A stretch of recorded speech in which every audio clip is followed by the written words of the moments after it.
Ladies and gentlemen, pay attention. This is your boy, the coach from the WWE. I would like to welcome you to the very first wrestling podcast in the world to take you on a weekly deep dive into classic matches along with legends of the squared circle. Enjoy the discussion. Enjoy the back and forth. There's so much to get into. Ladies and gentlemen, this is The Payoff.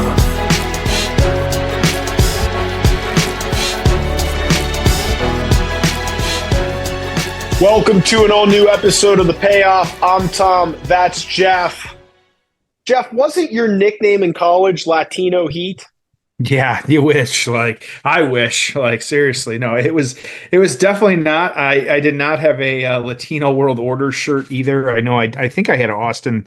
I know I had an NWO. I think I might have had a Austin, some kind of Austin shirt. But yeah, not. Unfortunately, no. That's okay. So, but anytime I'd bring a girl over and I'd re-enter the room without my pants on, I would play the glass breaking though. So that was always exciting. But anyways, so. So this is one, I'm excited to talk about this one. Yeah, me too. I think, it's not going to be a 25-minute classic. Nope. But it'll be fun. Intentionally. So I'm looking forward to this one. And I got to tell you, man, so I like this Smackdown logo and then like the Smackdown set.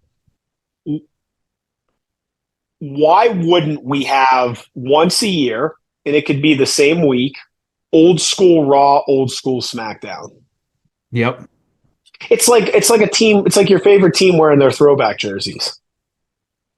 I think that we will start to see some more of like that type of stuff with as time goes on here.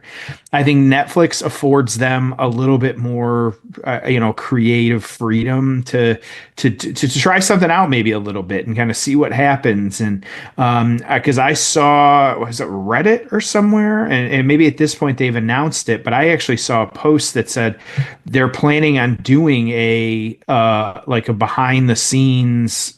They're going to film something for Netflix. And so I think that could be interesting just to kind of see how that plays out. And so, Netflix, it's just streaming all the time. And so to kind of film something and just have it available, that makes a ton of sense. I don't know why you wouldn't do it. So I got a feeling we could see some very interesting things happening. Yeah. They bring back the halftime heat. Who knows? I'd be all right with that too. So we'll just have to kind of see what happens.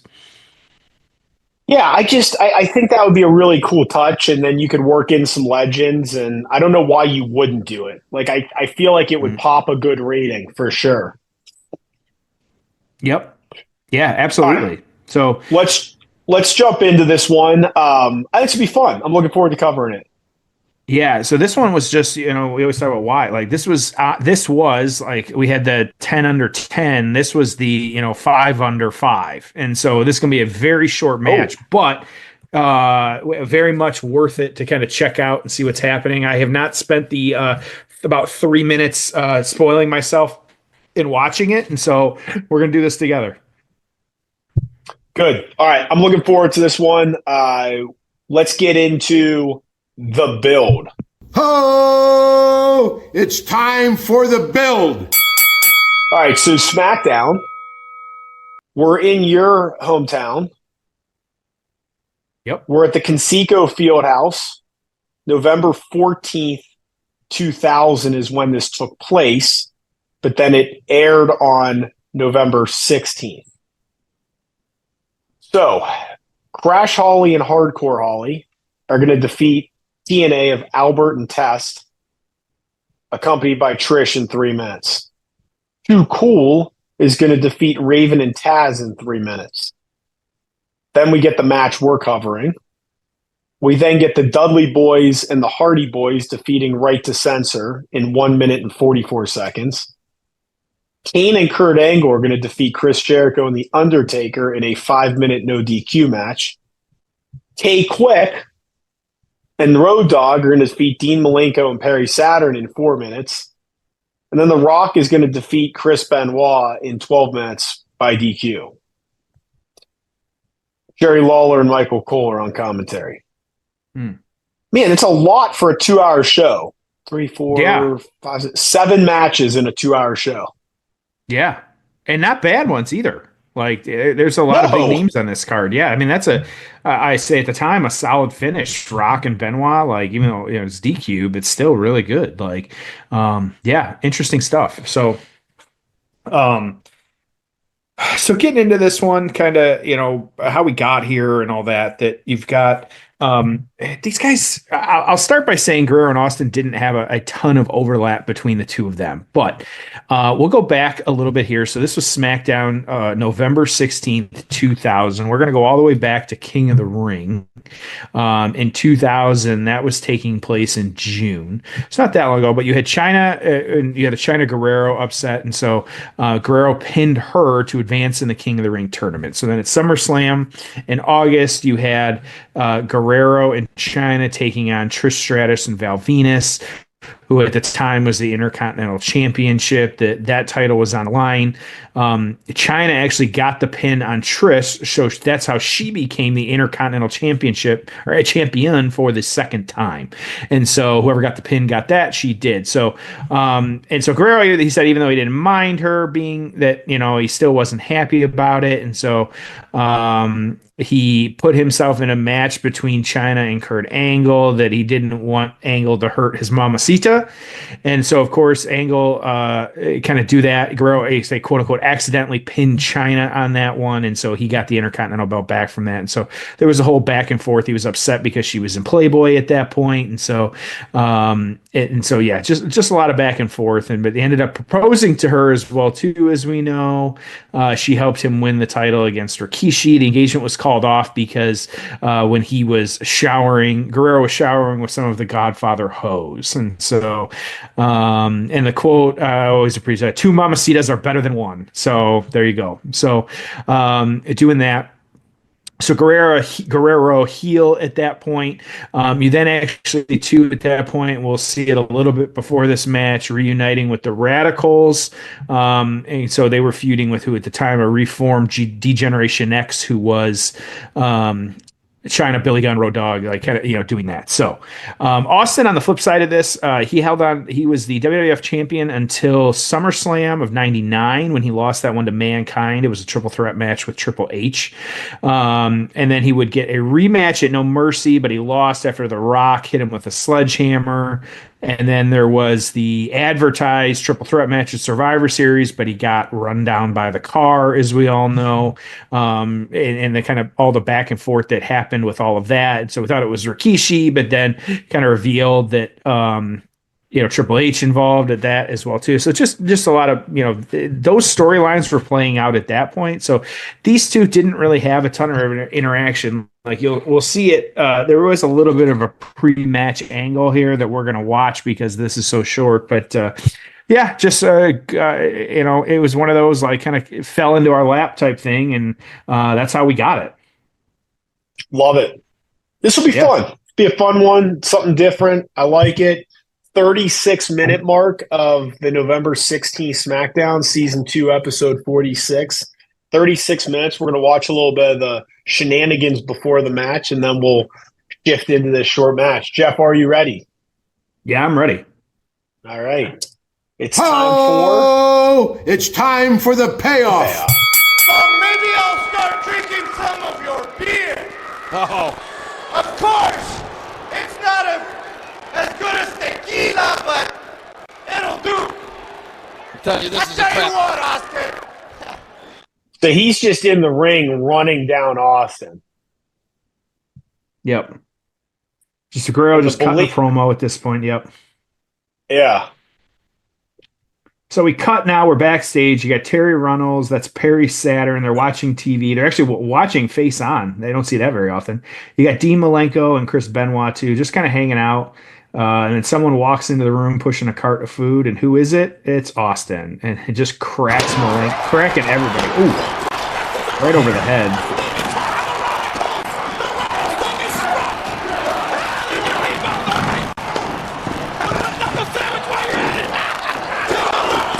Austin So just he completely destroys the Radicals.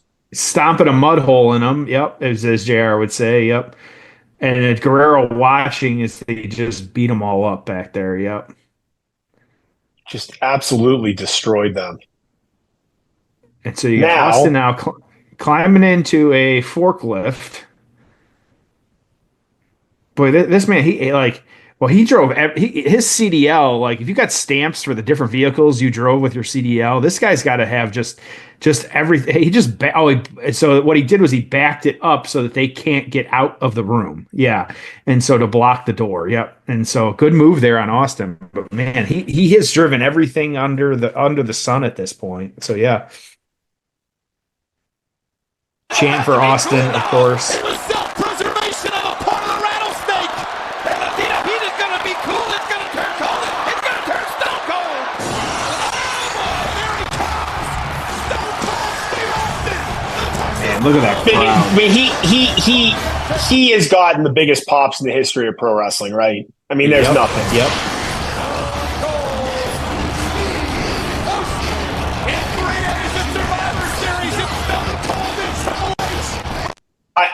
I loved this version of his song, by the way. I thought it was fantastic.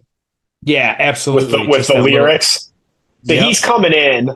I mean, again, with all due respect to Cody Rhodes or Roman Reigns or John Cena or whoever, dude, there is no pop like a Steve Austin pop. I mean, to this day, back then, I mean, look, everybody's standing, going nuts, beating him up. So obviously, Steve Austin drove a forklift there. He drove the beer truck. He drove a Zamboni.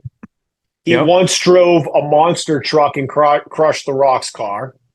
He's driven quads multiple times. He drove cement truck. His regular truck. Yep. Yeah, his regular truck. The cement truck when he filled Vince's Corvette. So Steve Austin beat him. So this is great. There is a Reddit post from 2 years ago. It says Stone Cold Steve Austin's automotive history. Here you go. There you go. Ambulance, pickup truck, hearse, Zamboni, cement truck, limo monster truck, beer truck, Lincoln Continental and a monster truck, a Bloodmobile. I don't remember that. Like an 18-wheeler, a deconstructed crane, a forklift, and finally ATVs. So Eddie and the Radicals had made their debut almost a year prior. That was the end of January of 2000. So they had been here for quite a while at this point. Mm-hmm. Yep. And I think to Vince and WWE's credit, they used those guys really well. I mean, obviously multiple guys were world champions. Right. Yeah, absolutely. And so Guerrero trying to get the upper hand on Austin here, but not going to happen. Yep. So I'm trying to think of like Eddie's top matches. We certainly covered the Halloween 1997 match with Rey Mysterio. Our first match we ever covered was the Brock Lesnar match with Vicky as a guest. Did we cover WrestleMania 20 versus Kurt Angle yet? Do you remember offhand? I will have to look. I don't know offhand. I don't remember. Another one that's highly ranked is a match with Chris Benoit at Vengeance 2003. And then the last match, and again, another one I just can't remember if we covered, was that bloody match with JBL at Judgment Day 2004. Yeah, I'm looking here. We had Kurt Angle and Shane, Brock and Kurt and Shawn, Edge and Kurt. There was the TNA match. I don't believe so. So the WrestleMania 21 would be a good one, and we can talk more about Madison Square Garden at that one. Benoit, Vengeance 2003, JBL, Judgment Day 2004. We've got Kurt Angle, Rock, and Undertaker at Vengeance 2002. Kurt Angle and Shawn at Vengeance 2005. Uh-oh. There's the stunner. Yep. Boom, just like that.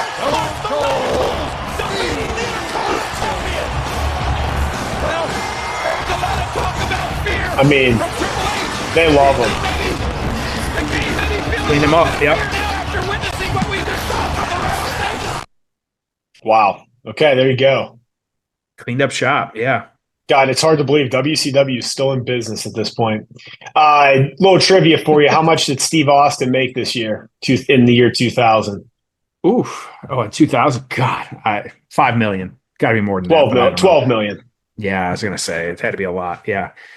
So crazy. Not surprising, but yeah, that's just crazy. When you're at the top of the card, that's easy to do, though. Yep. K-Big kicked some ass and left. Right. That's it. Yeah. 4 minutes, drank some beer. Yeah. So this was the first SmackDown set, and then shifted to the fist, I guess, was after this. But man, it'd be fun to bring one of those back for a night. Be good. All right, let's get into the aftermath. It's time for the aftermath. What'd you think? Just fun. Just Austin stomping a hole. Like, sometimes that's all you need. That was really good. And so I got no problem with that. And so that was just, was not going to be a 5-star, but that's okay. It's good to see him in the ring with Eddie, of course. And so that's really fun. And so, yeah, just good stuff overall. Yeah, I mean, if you like put that on for someone and said, "Hey, here's 10 cool minutes of pro wrestling," you've got Eddie doing the heel thing. What's going to happen? Oh, wait, this guy shows up and kicks the shit out of his friends, and then he comes out and beats this guy up, and the crowd's just going wild, as if it's a playoff game, a home playoff game, and the home team just won on the final play. I mean, you if you're not used to like wrestling reactions, you look at that and you're like, I've never seen a genre like that. I go to a Bruce Springsteen concert. I don't see people going that nuts because they're all too damn old. A home hockey game 7 where it comes down to a winning goal in overtime. I mean, like that's the kind of vibe that you get from, again, this is just a random TV show in the year 2000. Yep, absolutely. Yeah, really good stuff. And so, all right, I'm kind of watching too, and I got Mick Foley, just kind of seeing the aftermath here. You got Foley kind of yelling at the Radicals, which is funny. Okay, so after this, the Radicals, they went on to defeat DX at Survivor Series. There was an elimination tag match. Getting involved with that with Stone Cold as well too. You later had Eddie beating Billy Gunn for the Intercontinental Championship on the Thanksgiving episode of SmackDown, so not that long after that. And then at Rebellion, at Guerrero and Malenko losing to Billy Gunn in China. And then you had Benoit leaving that group, focusing on a singles career, while everybody else was feuding with the Hardy Boys. On the flip side, Austin, Survivor Series, you had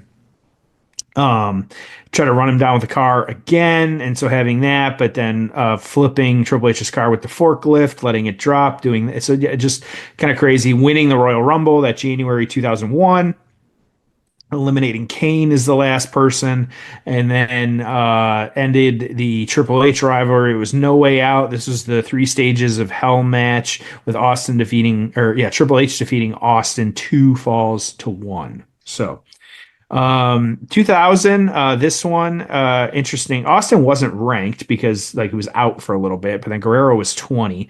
No write-ups on this one either, just because it was a SmackDown. Nobody cared. And so that's just what it was. Doesn't mean it wasn't a good match, but that's just what it was. So, where I guess this one's, I feel like it's difficult to rank, but what are you thinking? It's really difficult to rank. I'll give it a 7.5, just because, again, I thought that for a 10-minute stretch, it was pretty damn entertaining. Place went nuts. It's Steve Austin. It's heel Eddie Guerrero. It's just a really fun, good watch. Yeah, absolutely. I'm at a 6. I think it was really good, but for what it was, but not a whole lot of build, not a lot of aftermath. It was just kind of, this one-off match, but it was good to see. I wish, they could have had a longer match, in a different world, but still really good. It's still fun. It's just it's barely the middle of the card on a SmackDown. So no complaint from that, but overall pretty good. Well, I think we did some good work here, bud. Yeah, absolutely. Yeah, so remind everybody, of course, Smackdown.com. Yikes. Manscaped.com. Give the smackdown to that hair wherever you've got it on your body. Using that promo code PAYOFF, 20% off, free shipping, whatever you're looking for. Everything in the store, like I said, get that order in before the holiday season. Get what you need for either yourself, friends, family, partner, whatever you're looking for. Make sure to check it out. They got something for everybody in there. So no matter what part you're looking to kind of clean up and make look good. So, with that, let's send them home happy. Well, I enjoyed this one. Appreciate everyone watching. And as always, we'll see you next week. Now, Jeff, next week is, I would argue, in our 277 episode history, probably one of the most intriguing and interesting episodes. Yeah, very much so. It's going to be interesting. We're going to TNA a little bit here, as we know. Just a weird group. That's the best way to kind of look at this, because we're going to TNA in 2004 and Turning Point, because you got AJ Styles, Jeff Hardy, and Randy Savage making a late appearance for taking on Jeff Jarrett, Kevin Nash, and Scott Hall with a. I did some digging on this one. Just an interesting story. Yeah, absolutely. So I'm excited to talk about that one. Well, I'm excited to cover this. A lot to talk about. So that'll be good. Yep. All right. Appreciate everyone listening, watching. We'll see you next week on an all-new episode of The Payoff.